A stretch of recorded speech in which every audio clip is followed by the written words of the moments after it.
Shalom, salam sehat. Hari ini judul pelajaran sekolah sahabat kita 13 September ialah 3 hari istirahat. Penjelasannya, larinya Yunus dari Allah bukannya tanpa masalah.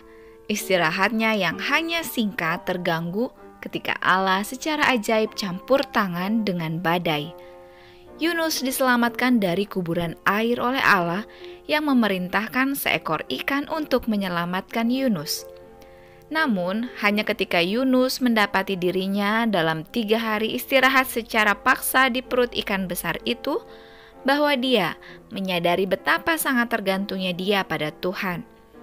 Kadang-kadang kita harus dibawa ke tempat di mana kita tidak memiliki apapun yang dunia ini tawarkan untuk bersandar, untuk menyadari bahwa Yesus adalah yang benar-benar kita butuhkan. Bacalah doa Yunus di dalam perut ikan, dalam Yunus 2 ayat 1-9. Apa yang dia doakan? Judul perikop ayat itu adalah doa ucapan syukur Yunus, di mana di sana dikatakan apa yang akan dinazarkannya akan dibayarnya.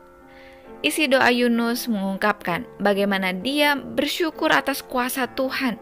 Ia dibuang ke dalam lautan, tapi Tuhan menyelamatkannya. Sehingga ayat 9 ditutup dengan kalimat, keselamatan adalah dari Tuhan. Meskipun dia ada di sana di dalam situasi yang sangat berbahaya, Yunus dalam doanya berdoa tentang tempat kudus. Dia akan memandang bait-Mu yang kudus. Apa yang terjadi di sini? Bait suci membentuk fokus doa ini, dan itu harus menjadi titik pusat doa secara umum. Hanya ada satu tempat dalam perjanjian lama di mana Tuhan dapat ditemukan. Dia berada di tempat kudus. Dapat kita lihat di Keluaran 15 ayat 17, Keluaran 25 ayat 8. Tempat kudus adalah titik pusat doa dan persekutuan dengan Allah. Namun Yunus tidak merujuk tempat kudus Yerusalem. Sebaliknya, dia berbicara tentang tempat kudus surgawi dalam Yunus 2 ayat 7. Disitulah harapannya ada, karena disitulah Allah dan keselamatan yang dia tawarkan sesungguhnya berasal. Yunus akhirnya memahami kebenaran penting ini. Dia telah mengalami kasih karunia Allah, dia telah diselamatkan. Saat ikan besar itu memuntahkannya, dia memahami secara langsung tentang kasih Allah kepadanya, seorang nabi yang melarikan diri. Dia tentu telah belajar, bahkan jika bukan tanpa jalan memutar, bahwa satu-satunya jalan yang aman bagi setiap orang percaya adalah berusaha untuk berada dalam kehendak Allah. Jadi, sekarang dia memutuskan untuk melakukan tugasnya dan menuruti perintah Allah. Akhirnya menuju Niniwe, tidak ada keraguan pada iman, sementara dia menuju ke kota yang sangat jahat, yang warganya mungkin tidak suka nabi asing ini, memberitahu mereka betapa jahatnya mereka. Terkadang kita mungkin hanya perlu menjauh dari semua itu untuk mendapatkan perspektif baru tentang berbagai hal. Meskipun kisah Yunus yang secara ajaib selamat di perut ikannya adalah kasus yang agak ekstrim, bagaimana mungkin melangkah keluar dari lingkungan normal Anda memungkinkan Anda untuk melihatnya dari perspektif yang baru dan mungkin perspektif yang dibutuhkan? Ya, betul. Normalnya, ketika seseorang dilemparkan ke dalam laut dalam badai, tentunya mereka akan meninggal dalam air.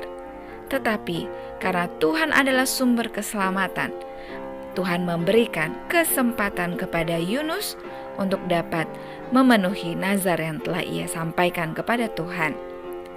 Mari kita memiliki perspektif yang berbeda dari sebelumnya. Mari kita bersandar pada Tuhan saja. Mari kita bersatu di dalam doa. Ya Tuhan, Allah kami yang penuh kasih, terima kasih banyak Tuhan selalu memberikan perlindungan kepada kami. Dan kami menyadari sebagaimana Yunus Tuhan selamatkan, keselamatan adalah dari Tuhan saja. Dalam kehidupan kami sehari-hari yang terus saja ada masalah silih berganti. Seringkali kami karena dibatasi dengan pengetahuan, dibatasi dengan kemampuan, Karena itu kami sering melihat masalah hanya dalam kemampuan logika kami saja. Hal yang kami tidak sanggup lakukan, seringkali kami menyerah. Tapi dari peristiwa ini kami menyadari kami perlu memiliki perspektif yang berbeda dari sebelumnya. Ketika kami bersandar pada Tuhan, kami menyadari bahwa Tuhan adalah yang benar-benar paling kami butuhkan. Bantulah kami Bapa untuk beristirahat sejenak dari pola pikir kami yang tidak baik, sehingga kami boleh Tuhan arahkan dengan bantuan Roh Kudus melihat kepada bait Allah yang ada di surga, untuk turut juga dapat mengalami kasih karunia Allah. Terima kasih banyak ya Bapa, di dalam nama Yesus kami berdoa. Amin.